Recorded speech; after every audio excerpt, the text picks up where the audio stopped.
دنیا بھر کے دیکھنے سننے اور چاہنے والوں کو السلام علیکم ناظرین، آپ دیکھ رہے ہیں پاکستان میٹرز اور میں ہوں اظہر تھراج۔ ناظرین، دنیا کے حالات تیزی سے بدل رہے ہیں۔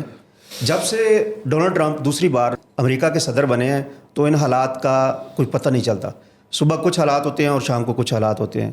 ڈونلڈ ٹرمپ نے اپنے ہمسایوں کے ساتھ بھی چھیڑ خانی شروع کی ہوئی ہے اور ساتھ ساتھ مشرق وسطیٰ میں بھی وہ انوالو ہیں۔ یوکرین کے ساتھ بھی وہ پرابلمز کھڑے کیے ہوئے ہیں۔ حال ہی میں انہوں نے یوکرین کے صدر کو بلا کے جو ان کی جو غیر سفارتی انداز میں، غیر مہذبانہ انداز میں انہوں نے ان سے بات کی، وہ بھی پوری دنیا میں وائرل ہے۔ انہوں نے ایران کو کہا ہے، بلکہ دھمکی دی ہے کہ وہ ہمارے ساتھ مذاکرات کرے، اور ایران نے ان کو دو ٹوک الفاظ میں جواب دیا ہے کہ ہم امریکی بدماش سے بات نہیں کریں گے۔ یہ حالات کس طرف جا رہے ہیں، یہ معاملات کیا ہیں، آج ہمارے ساتھ گفتگو کرنے کے لیے، بات کرنے کے لیے ہمیں دعوت دی ہے جناب پروفیسر سید ذیشان الحسن صفی لاہوری صاحب کو، جو کہ فارسی کے پروفیسر ہیں، پی ایچ ڈی اسکالر ہیں، اور ان کی انٹرنیشنل ریلیشنز پر بہت اچھی گرپ ہے۔ جناب پروفیسر صاحب السلام علیکم۔ وعلیکم السلام سر، کیسے ہیں؟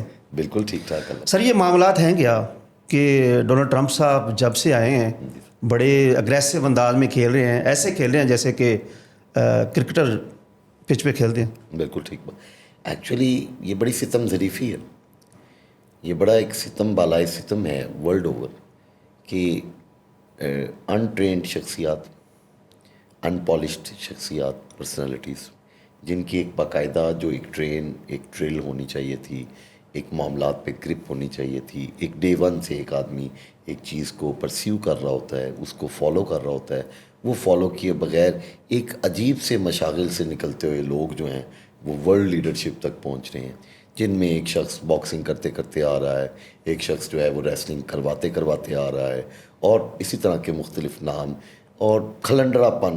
ویسے اس عمر میں کھلنڈرا پن ہونا نہیں چاہیے جس عمر میں ڈونلڈ ٹرمپ صاحب ہیں یا اس کے جو کیبنٹ کے لوگ ہیں۔ ایگزیکٹلی، مطلب یہ ایک بے وقوفی کی اعلیٰ معراج ہے، اور میرے خیال سے یہ ایک سلیپ ہے اوور آل ہیومینٹی کے اوپر کہ ہیومینٹی کس دشا میں، کس سمت جا رہی ہے۔ اور مجھے لگتا ہے کہ ہیومینٹی کی اوور آل جو ڈائریکشن ہے وہ روبہ زوال جو ورڈ ہے نا، اس کی طرف ہے۔ وہ تبھی ہمارے لیڈران سے ہم اس کی چھلک دیکھ سکتے ہیں۔ کہیں پر ایسے لیڈر ہیں، کہیں پر نہیں ہیں، کہیں پر خواہش پائی جاتی ہے۔ اب دبے الفاظ میں آپ سمجھ جائیں گے۔ پروفیسر صاحب، 30 سال سے آپ کی نظر ہے ایران امریکہ کے حالات پر، اسی طرح پاکستان کے حالات پر۔ امریکہ ایران سے چاہتا کیا ہے اور ایران امریکہ سے کیا چاہتا ہے؟ یا یہ معاملہ ہے کیا یہ آپس میں ایک دوستانہ میچ ہے، یا پھر کوئی آپ کہتے ہیں کہ ان کی جو مخالفت ہے وہ امریکہ ہمیشہ ایران والے اعلان کا نعرہ لگاتے ہیں کہ امریکہ مرگ بر امریکہ یا اس طرح کا؟ جی، تو یہ ہے کیا یہ چیز؟ بڑا خوبصورت سوال ہے۔ بنیادی طور پر ایرانین نیشن کو، میں تو اپنے آپ کو ڈوئل نیشنل ہی سمجھتا ہوں، مطلب I am holding Pakistani passport and Pakistani I D card and having a government job, اس طرح سے تو پاکستان کے بچے ہیں، لاہور کے بچے ہیں، لیکن ایرانیوں کے ساتھ اتنا طویل عرصہ ہو چکا ہے تو ان کی شخصیت کا ایک باقاعدہ عکس اور ان کو سمجھنا میرے لیے کوئی دقت کی بات نہیں۔ تو بڑا آپ کا بہترین سوال ہے، اور پاکستان والوں تک یہ سوال کا جواب جانا چاہیے، اور وہ یہ ہے کہ ایران ایک گزشتہ دنیا کی، گزری ہوئی دنیا کی، پاسٹ ورلڈ جسے آپ تاریخ کی دنیا کہتے ہیں، اس کا بہت بڑا ایک سپر ورلڈ یعنی کہ سپر پاور رہ چکا ہے، اور عام سپر پاور نہیں، ایک ایسی سپر پاور جو موجودہ سب کانٹیننٹ تک آئی ہوئی تھی، اس کے بہت سے ایریاز جو یہاں تک میری تو ریسرچ کے مطابق میں نے انفولڈ کیا کہ پنجاب کا اور سندھ کا ایریا بھی جو ہے سائرس دی گریٹ کے انڈر رہا ہے کہیں نہ کہیں۔ اسی طرح آپ اوپر چلے جائیں جارجیا تک، اور یہ سارا سم اپ کرتے ہوئے ایران ایک بہت بڑی ورلڈ کی پاور رہا اور بہت عرصے تک رہا۔ اب جب ہم ان کے ڈی این اے پہ ریسرچ کرتے ہیں اور ان کے حالات و واقعات پر ریسرچ کرتے ہیں تو وہ ان کا نیشنل پرائڈ چلا آ رہا ہے کنٹینیوشن کے ساتھ، ایک پورا ایک اس کا سلسلہ جاری ہے، اور آج بھی جو ان کا 5 سال کا ایرانی بچہ ہے اس کو اس بات میں پرائڈ ہے کہ میں سائرس دی گریٹ کا جو ہے ہیئر ہوں، اور میں ان کا وارث ہوں جو کوروش کبیر یا سائرس دی گریٹ ہیں، تو وہ پرائڈ لیتے ہیں۔ سم اپ موڈ میں آج کی ایک موجودہ 100-150 سال سے ایک ایمرجنگ، اور جو ایمرج کرتے کرتے آج ایگزسٹنگ جو موجودہ سپر پاور ہے وہ امریکہ ہے، جو کہ آپ کو پتہ ہے 40 سال پہلے 2 پاورز تھی دنیا میں، 2 سپر پاورز تھی، ایک USSR اور ایک امریکہ۔ اب چونکہ واحد ہے تو اس کے ساتھ اگر کوئی ٹکراؤ کرتی آخری قوت ہمیں نظر آتی ہے، کم از کم اسلامک ورلڈ میں اگر ہم بات کریں تو دیٹ از ایران، اور یہ بڑا نیچرل بھی ہے۔ ان میں سر جو پرائڈ آ رہا ہے وہ پرائڈ، سوری ٹو سے میں کہوں گا کہ کیا ہم میں آئے گا یا انڈین میں آئے گا. گو کہ میں یانگ کو, لیکن ہمیں کچھ چیزوں کو ایکسیپٹ کرنا ہوگا. ایک نیچرل پرائڈ ہے, وہ کوئی ایکٹنگ نہیں ہے اس میں کوئی. اچھا, امریکہ کہتا ہے کہ ڈونلڈ ٹرمپ بھی کہتا ہے کہ ایران کو مزید جوہری ہتھیار نہیں بنانے دیں گے. کیا ان کے پاس پہلے ہتھیار موجود ہیں ایران کے پاس؟ ہاں, یہ خوبصورت سوال ہے. ایران دیکھیں, جب آپ ایک کیونکہ ابھی تک غیر اعلانیہ, کیونکہ اعلانیہ تو بہت ساری ایٹمی طاقتیں ہیں, مطلب 6-7 ہیں غیر اعلانیہ دنیا میں, کہہ سکتے ہیں. یہ غیر اعلانیہ بالکل ایسے ہی ہے. میں تو ایسے دیکھتا ہوں کہ دیکھیں, ایک تاریخ ہے ایران پچھلے 40-50 سال سے, اب تو چونکہ انقلاب میرے سے 2 سال بڑا ہے, تو دیکھتے ہیں کہ لگ بھگ 50 سال سے ایران نے ایک ریزیلینس کو, ایک مزاحمت کو دیکھا ہے ورلڈ اوور. اور انہوں نے ایران عراق وار کو دیکھنا 8 سال جھیلا ہے. اس میں انہیں اندازہ ہوا کہ back of the back door پہ کتنی بڑی جو خطے کی طاقتیں تھیں وہ پیچھے کھڑی ہوئی تھی. تو اس کو فیس کرتے ہوئے, ابھی منوچہر متقی کا ایک 10 سال پرانا بیان تھا اوباما رجیم کے دوران, اس نے کہا why are you sending so many weapons towards Middle East, اور آپ اس کے پیچھے کھڑے تھے. امریکہ اور یورپی قوتوں کو اس نے سامنے بالکل UN میں کھڑے ہو کے اس نے کہا کہ آپ نے اتنے سارے میزائل کیوں, اور ہم مجبور ہوئے کہ ہم کریسنٹ بناتے, اور آج ہم نے ایک کریسنٹ بنا لیا. کریسنٹ سمجھ رہے ہیں نا آپ, انہوں نے ارد گرد سے عربین پیننسولا کو اور گلف کو گھیرا ہے. صرف کیا, اپنے ڈیفنس کو انہوں نے اتنا مضبوط بنا لیا کہ اس ڈیفنس کے لیے انہیں پراکسیز میں گھسنا پڑا یا جانا پڑا. بالکل ایسی بات ہے. اچھا, یہ چین اور چین اور رشیا, یہ کس کے ساتھ کھڑے ہیں اگر امریکہ کوئی چھیڑخانی کرتا ہے ایران کے ساتھ, اور سننے میں بھی آ رہا ہے کہ مستقبل میں کچھ نہ کچھ ہو سکتا ہے, جی ہاں, تو یہ چین اور روس کس کے ساتھ کھڑے ہوں گے؟ ہاں جی, رشیا آپ کے علم میں ہی کیونکہ ہوگا. روس کا جھکاؤ سعودی عرب کی طرف بھی ہے, جی ہاں, باقی جو ایران کے ساتھ والی اسٹیٹس ہیں ان کے ساتھ بھی ہے. بنیادی طور پہ اسٹریٹجیکلی سپیکنگ جو رشیا کو مفادات اور جتنے منرل ریسورسز یا مفادات کی جنگ ہے جو ایران کے پاس ہیں, وہ frankly speaking not siding Iran, but fact یہ ہے کہ ایران کے پاس صرف پیٹرولیم نہیں ہے, پیٹرولیم کی بائی پروڈکٹس بھی بہت زیادہ ہیں, اور اس کے ساتھ ساتھ منرل ریسورسز کی ایک بہت بڑی, آپ جا کے گوگل کر سکتے ہیں. تو رشیا تو ہمیشہ ایران کو سپورٹ کرنا چاہے گا. بشار الاسد کو اس نے کیا, سیریا کے ریجیم کو جاتے جاتے بھی بشار الاسد کو اس نے لے لیا. چائنا بھی اسی طرح.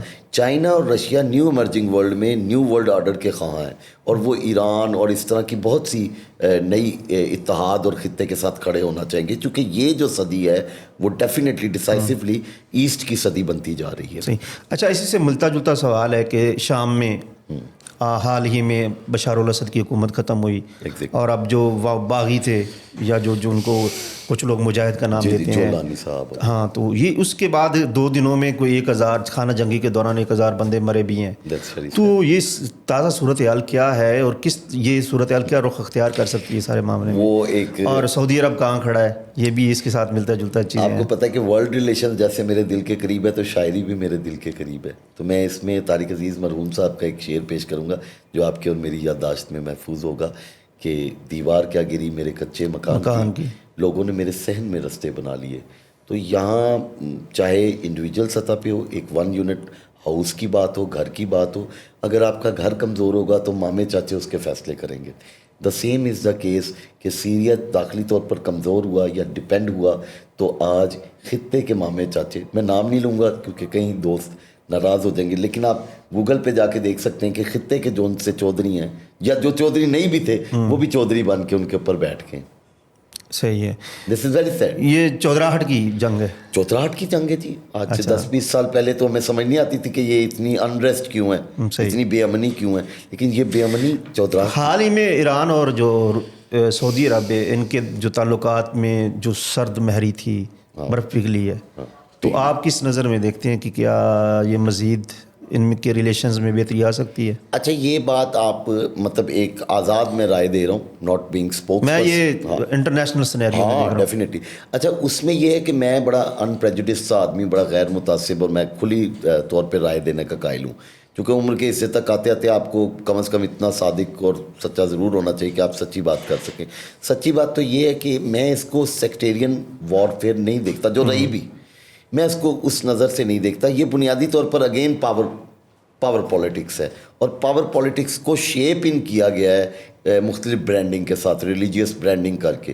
تو یہ اس طرح کی ریلیجیس برانڈنگ ہے نہیں. بنیادی طور پر یہ عربین پیننسولا اور پرشیا کی آپس کی ہسٹورک جو رائیولری ہے, جو ایک تاریخی رقابت ہے, وہ بھی کنٹینیو کر رہی ہے اسی شیپ میں. جمہوری اسلامی ایران اور موجودہ سعودی عربیہ کے درمیان. اس کے ساتھ ساتھ یہ خطے میں چودراہٹ کی جنگ بھی ہے. اور خطے میں آپ کو پتہ ہے چودھری, اگر میں اب نیو ایمرجنگ چودھریوں کی بات کروں تو یو اے ای ایک چودھری ہے خطے میں, ایک نیا چودھری ہے محمد بن راشد ال مکتوم. میں خود یو اے ای میں رہا ہوں. پھر قطر ایک ایمرجنگ صلح کرواتا ہے, ورلڈ لیول پہ پیسے لے کے صلح کرواتا ہے. ہاں جی, یہ دیکھیں نا, یہ ایک چودراہٹ کی ایک نئی شکل ہے. کہ افغانستان کے مذاکرات وہاں ہو رہے ہیں, حماس کے ہو رہے ہیں, ایران کے ہو رہے ہیں. سعودیہ ایک چودھری تھا ایمرجنگ کیا ایگزسٹنگ تھا, اس کے بعد یو اے ای ایک چودھری بنا اور قطر ایک چودھری بنا. اب اگر رہ گئے تو بحرین, کویت اور عمان ہی رہ گئے خطے میں, جو تھوڑے سے جنہیں ہم پنجابی زبان میں کہتے ہیں ماڑے. بالکل ایسی بات ہے.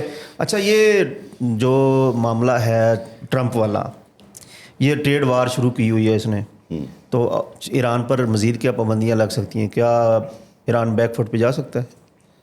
ایران مجھے لگتا ہے, دیکھیں ہوتا ہے آج کل بڑی باتیں ہو رہی مائنڈ سیٹ کی. ایران کا جو ایرانین مائنڈ سیٹ ہے اس میں جو ایک پرائڈ ہے وہ ایک طرف تو ان کو سائڈ کرتا ہے, ایک طرف تو ان کو فیور کرتا ہے, دوسری طرف یہ ان کا ڈرا بیک فیکٹر بھی سب سے بڑا یہی ہے. صحیح, مطلب صحیح سرجیکل آپریشن کروں, ان کا سب سے بڑا پلس فیکٹر بھی یہی ہے. جو ان کو ایڈوانٹیج دیتا ہے وہ ہے ان کا پرائڈ, نیشنل پرائڈ, جو ان کا غرور ہے, ملی تفاخر جسے ہم اردو میں کہیں گے. لیکن یہی ملی تفاخر ان کے گلے کی ہڈی بھی ہے. صحیح ہے کہ یہ اٹکن پیدا کرتا ہے انہیں اتنا فلیکسیبل ہونے میں جتنا کہ وہ ہو سکتے تھے. صحیح. لیکن نا ڈپلومیٹک سائڈ پہ 2 قدم آگے اور 4 قدم پیچھے جانا ہوتا ہے. اچھا, ایران کی بات ہو, امریکہ کی بات ہو, اور خطے کی بات ہو مڈل ایسٹ کی, تو فلسطین کی بات نہ ہو تو یہ ایک وہ بددیانتی ہوتی ہے ایک قسم کی. 100%. تو اصل میں جو وجہ ہے تنازع کی امریکہ, اسرائیل اور عرب کے درمیان, تو فلسطین ہے. تو فلسطین حال میں جو سیز فائر معاہدہ ہوا, سیز فائر معاہدے کے تحت قیدیوں کا تبادلہ بھی ہوا, تو اب کیا صورتحال ہے وہاں کی, فلسطین کی اور امریکہ کی, اور اسرائیل کہہ بھی رہا ہے کہ ہم ایران پر بھی حملہ کریں گے. وہی اگین میں کہہ رہا ہوں کہ خطے میں اس وقت ریجنل جو اسٹیک ہولڈرز ہیں ان کی تعداد زیادہ ہو چکی ہے. قطر خود صلح کروا کے اپنا مطلب اقتصاد اور اکانومی فیکٹر کو انجوائے کر رہا ہے. ایران جو ہے وہ خطے میں ریجنل چودراہٹ چاہتا تھا, خطے کی چودراہٹ چاہتا تھا. وہ سیریا کے اندر جب اس کی بیک سٹیبنگ ہو گئی ہے, اس کو نقصان پہنچا دیا گیا, بشار الاسد رجیم چلی گئی ہے, تو اب ایک شیعہ بیکڈ رجیم چلی گئی ہوئی ہے خطے سے. ہاں جی, اور لیبنن کے اندر آلریڈی انریسٹ ہے. تو اس کو آپ ذرا اس طرح دیکھیں کہ خطے کا توازن جو قوتیں بگاڑنا چاہتی تھی وہ قدرے بگڑ بھی گیا ہے. یہی وجہ ہے کہ ایران کے قدرے آسان خطا بھی ہیں, لیکن ہمیں ایک پلس پوائنٹ دینا پڑے گا کہ خامنائی صاحب نیشنل پرائڈ پہ اس وقت کمپرومائز کرنے کو تیار نہیں. اور ایک اور فیکٹر جو آپ کے ذہن میں ضرور ہونا چاہیے, میری نظر ہے اس پہ, کہ ایران کا جو ایگزائلڈ پرنس تھا, جو شاہ آف ایران, جو 1979 میں فلی کرتے ہیں, وہ ابھی بھی زندہ ہے, محمد رضا شاہ پہلوی. یہ از دا 3rd رضا شاہ پہلوی. تو 3rd رضا شاہ پہلوی جو ہے وہ پرنس ہے اور کنگ کے لیے وہ کلیم کر رہا ہے, اس وقت دعویٰ ہے اس کا کہ میں کنگ بن کے واپس آ سکتا ہوں. تو اس کو عالمی قوتوں کا سہارا بھی ہے. تو خامنائی صاحب اس فیکٹر کو ایسے بھی دیکھ رہے ہیں کہ ایک طرف تم مذاکرات کی بات کرتے ہو, دوسری طرف تم پیچھے سے ہمیں ایک اور تھرو دکھاتے ہو, کیا تم ہمیں اوور تھرو کر دو گے بائی دیٹ شاہ رجیم. صحیح. سو یہ پوائنٹس بڑے الارمنگ ہیں سر. صحیح. اچھا, پاکستان کا جو ہمسایہ ہے ایران, جی اسی طرح چین بھی ہے, تو پاکستان اور ایران کے جو تعلقات ہیں ان کو آپ کس نظر سے دیکھتے ہیں, اور کیا تعلقات میں کوئی بہتری آئی ہے یا تعلقات میں کوئی کمی بیشی ہوئی ہے؟ میں یہ سمجھتا ہوں کہ آخر کب تک فوٹو سیشنز چلتے رہیں گے. میں ایران اور پاکستان کے ریلیشن شپ کے یہ جو ایکسچینجز ہیں ان کو اچھی نظر سے دیکھتا ہوں. میں اس کا پارٹ بھی ہوں. آئی ٹیک پرائڈ آلسو. آپ سمجھتے ہیں کہ میں بڑے بڑے ڈیلیگیشنز کا سنس لانگ, تقریباً 20 ایئرز آلموسٹ, میں ان کے تمام ہائی پروفائل ڈیلیگیشنز کو ڈیل کرتا رہا ہوں. اور مجھے خوشی ہوتی ہے, ظاہری بات ہے, میری بریڈ اینڈ بٹر بھی ہے, میرا پیشن بھی ہے, you know that. But fact یہ ہے کہ why photo session, not from Iranian side only, from Pakistani side also. You need to understand all the things. آپ کو سمجھنا ہوگا. مثلا اب ہم جیسے ایکسپرٹیز ہیں, ہمیں صرف لینگویج تک تو محدود نہ کیا جائے. جب آپ ہمیں انٹرنیشنل ریلیشنز کے لیے بلا رہے ہیں تو ریاستی اداروں کو بھی دیکھنا ہوگا. کبھی ہمیں تھوڑا سا ہماری بات سن لیں کہ سر یہ فوٹو سیشن بن جائیں گے. اگر آپ مطلب کھلی بات ہے, آپ اگر بینکنگ چینل نہیں بناتے آپس میں, 20 سال پہلے بھی جب میں مذاکرات کا حصہ تھا بطور انٹرپریٹر, بارٹر ٹریڈ کی باتیں ہو رہی تھی. آج 20 سال بعد بھی دنیا مطلب 25 سال آگے نکل گئی 21ویں صدی میں, آپ بارٹر ٹریڈ کی بات کر رہے ہیں. آپ ایک بینک بنانے میں ناکام کیوں ہیں, یہ سوال ہے. ایرانین سائڈ سے بھی سوال ہے, پاکستانی سائڈ کو بھی سوال ہے, ننھا سوال ہے لیکن ہاں جی. سوال ہے. پاک ایران گیس کا معاہدہ اسی طرح لٹکا ہوا ہے ابھی تک. منصوبہ جو شروع کیا گیا تھا وہ سر, یہ بھی میں کھل کے بات بتا دوں, وہ آ کے پیپلز پارٹی کے عہدیداران کو بولتے ہیں کہ جی ہم نے تو آپ کے نام اس کو گارنٹی کروایا تھا. وہ زرداری صاحب کو کہتے ہیں, یہ کھل کے بات ہے, وہ زرداری صاحب کو آ کے کہتے ہیں. اسی طرح انہوں نے گورنر پنجاب صاحب کو بھی کہہ دیا, ٹیسوری صاحب کو بھی انہوں نے آ کے بات کر دی. سو یہ فوٹو سیشن بھی چلیں لیکن وہ بار بار بات پائپ لائن کی. صدر مملکت تو اس وقت اسف علی زرداری صاحب ہیں, کیا اس منصوبے کو آگے نہیں بڑھا سکتے, یا پھر وہ کیا کہتے ہیں ایران اور جو امریکہ. نہیں, اٹس ناٹ لائک دیٹ. دیکھیں جو آپ کا پاکستان ہے نا, میں اب کھل کے بات کرنی چاہیے, وہ کوئی ایسا سینٹرک اسٹیٹ نہیں ہے کہ پاور ایک بندے کے پاس لائے کرتی ہے. پاور ہماری ڈسٹریبیوٹیڈ پاور ہے.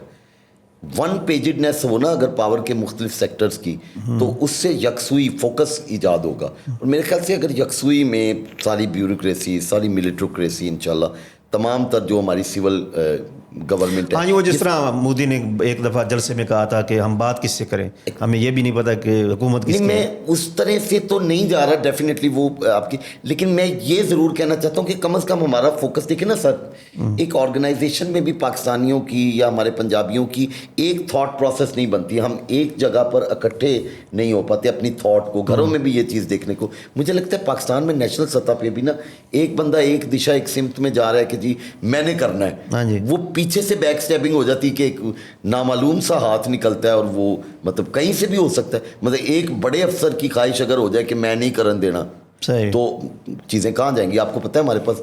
اچھا, اب ابراہیم رئیسی صاحب یہاں پاکستان میں آئے اپنی وہ شہادت سے پہلے, تو آپ لاہور میں ان کو شاہی قلعہ کا جب دورہ کروایا گیا بادشاہی مسجد کا, تو آپ ان کے ترجمان تھے.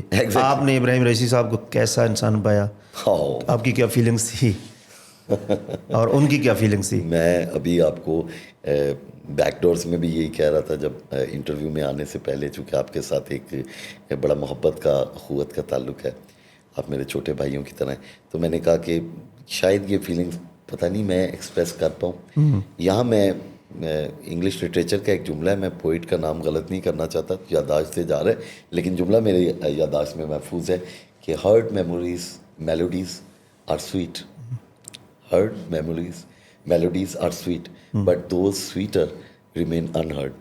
سنی ہوئی دھنیں تو خوبصورت ہوتی ہیں, میٹھی ہوتی ہیں, مدھر ہوتی ہیں, مگر وہ کتنی مدھر ہوتی ہیں کہ جو ان سنی رہ جاتی ہیں دھنیں. یہ ایک ایسی دھن ہے جو میرے دل نے سنی, دل سے دل تک منتقل ہوئی. What a personality, what a spiritual personality we lost globally. ٹھیک ہے, آپ کی ظاہر ہے آپ ملے ان کو اور اس کے بعد یہ معاملہ ہو گیا اور بڑی فیلنگز ہیں. اچھا, یہ بتائیے گا کہ ایران, امریکہ, اسرائیل کی دشمنی تو سمجھ میں آتی ہے, پاکستان کے ساتھ بھی اکثر سرحدی کشیدگی چلتی رہتی ہے. حال ہی میں کچھ معاملات, واقعات ایسے ہوئے. ایران کی طرف اشارہ کر رہے ہیں. ہاں جی, ایران کی ہمارا تھا ایران. ٹھیک ہے جی. تو اس کی کیا وجہ ہے؟ لیکن اب تو معاملات, وہ حالات اس طرح نہیں ہے, رک گئے ہیں چیزیں, ایسے ہی ہے. تو کیا خدشہ مستقبل میں؟ ہاں جی, ایکچولی اس کو ذرا سمجھ لیجئے, اس کو بھی تھوڑا ہسٹورک پرسپیکٹو میں بھی آپ کو انٹرنیشنل ریلیشنز کو ہسٹری سے ملا کے.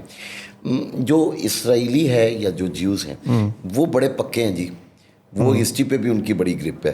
انہیں وہ خراسان بزرگ کی جو حدیث ہے نا, یا جو روایتیں ہیں, یا جو نعمت اللہ شاہ ولی یا مختلف ولیوں کے اشارات ہیں, وہ سگنل کرتے رہے ہیں کہ یہ وہ پارٹ ہے جہاں پر آخری جنگ یا آرمیگڈون اور کیا کیا باتیں ہوتی ہیں کہ آخری جنگ کا پیش خیمہ. وہ جو سر خطہ ہے اس کا جو میپنگ جب آپ کرنے بیٹھیں گے تو وہ پریزنٹ ڈے خیبر پی کے, موجودہ بلوچستان, پاکستانی بلوچستان, ایرانین بلوچستان اور پورا خطہ اور سینٹرل ایشیا کا ایک part, this is the very prime area. اور آپ یہی دیکھیں گے کہ اسرائیل کے بڑے میپ میں بھی یہاں تک بلوچستان تک جو ہے وہ, اور آپ دیکھیں کہ بلوچستان کے بہت سے, میں نام لینا ضروری نہیں, آپ گوگل کر کے چیک کر سکتے ہیں, وہ پیٹرنائز ہوئے تل اویو سے بھی ہوئے اور آگے پیچھے. تو یہ اہم ترین بات ہے. امریکی پابندیوں کی وجہ سے پاکستان کے اور ایران کے تجارتی تعلقات کچھ مان سے ہیں, جس طرح پاکستان ایران کا تیل نہیں خرید سکتا, اس طرح اور بھی بہت ساری چیزوں پر پابندی ہے. بہت بڑے نوحے ہیں سر. تو پاکستان اور ایران اپنی جو تجارتی سرگرمیاں کیسے جاری رکھ سکتے ہیں, کیسے اپنے تجارتی تعلقات میں استحکام پیدا کر سکتے ہیں, کیونکہ ہم معیشت کے بغیر, تجارت کے بغیر, ہمسایوں کے ساتھ تجارت بغیر کچھ بھی نہیں ہے, اور نہ ہم اپنی معاشی ترقی کو کر سکتے ہیں, نہ استحکام لا سکتے ہیں. بڑا آسان ہوتا ہے کہ میں کہوں کہ میرے گھر کے حالات کی نا بربادی کا ذمہ دار صرف چاچو ہیں. میں یہ کیوں نہ کہوں کہ میرے گھر کی بربادی کا جو ہے وہ پیش خیمہ میرے گھر کے اندر سے ہے, شاید میرا باپ ہے یا میری ماں ہی ہے. ریلیجیسلی ایک احترام اپنی جگہ, لیکن فمبل اور مشکلات تو کہیں بھی ہو سکتی ہیں. تو میں یہ کہوں گا کہ مجھے یہ لگتا ہے کہ امریکہ پر اسرائیل پہ تھوپنا ایک حد تک تو صحیح ہو سکتا ہے.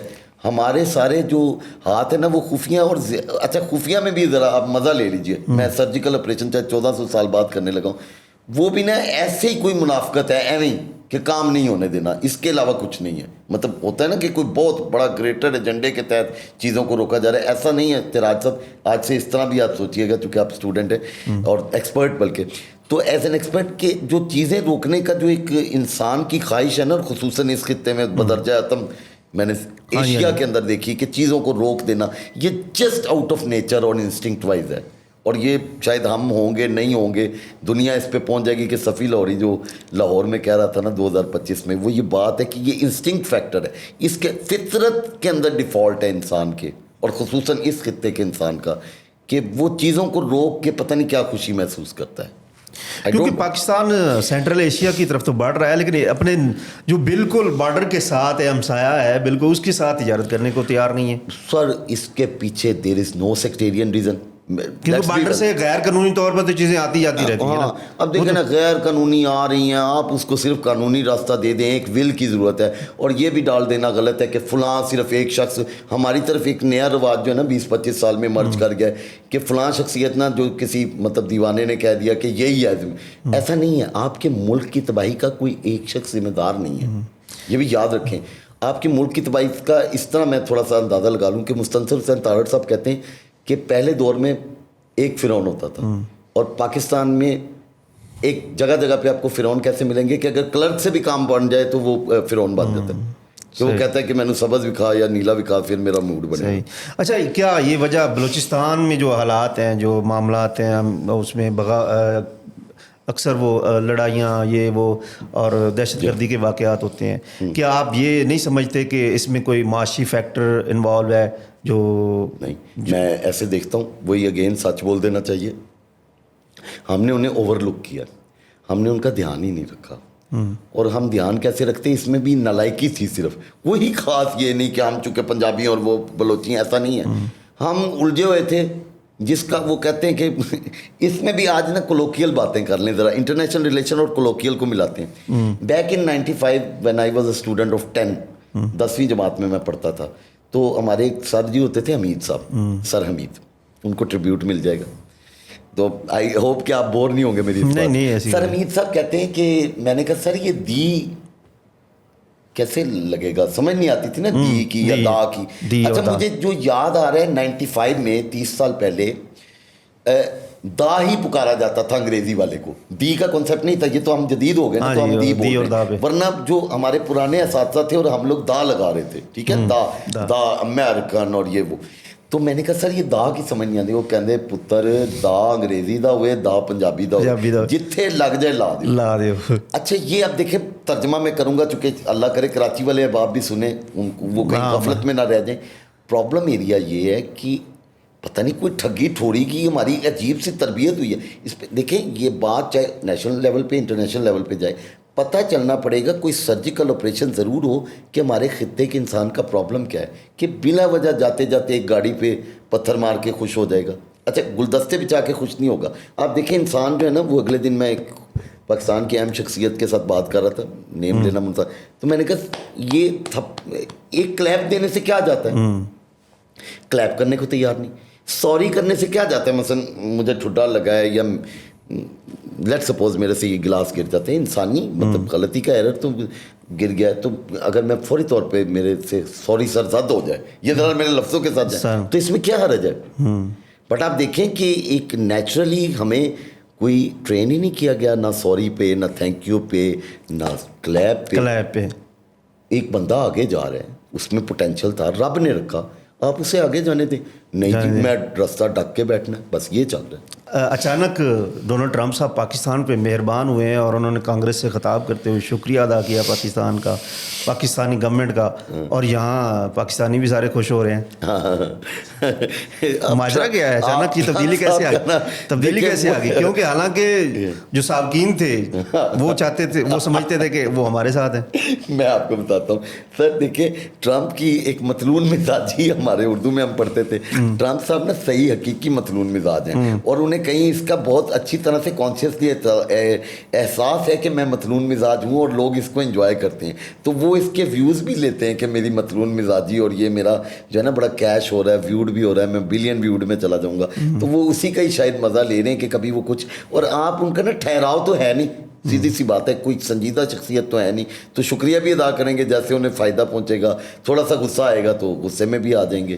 تو شاید اسی وجہ سے ان کو کسی شخصیت کی طرف شاید پہلے ٹلٹ رہا ہوگا, چونکہ وہ شخصیت بھی مطلون مزاج تھی, اور یہ بھی, آپ سمجھ لیں میرا کس طرف اشارہ ہے. جی بالکل. اور یہ بھی سمجھا جا رہا ہے کہ حالات کسی اور طرف جا سکتے ہیں, پاکستان اور افغانستان کے حالات بھی تبدیل ہو سکتے ہیں, اور ٹرمپ تیاریاں بھی اس حوالے سے کر رہے ہیں. بہت شکریہ صفی لاہوری صاحب.